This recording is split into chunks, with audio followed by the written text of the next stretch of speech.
بسم اللہ الرحمن الرحیم۔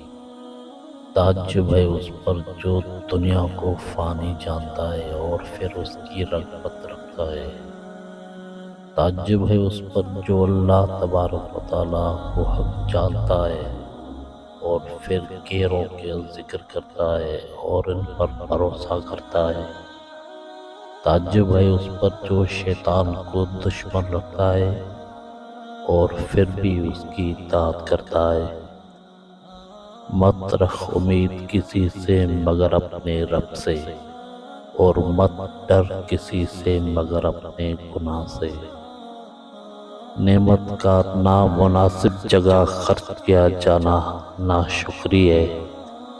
اپنے جسم کے وقار کے لیے اپنا سر اونچا رکھیں اور اپنی ذات کے وقار کے لیے اپنی نظریں لے جا ہمیشہ نیچے رکھیں۔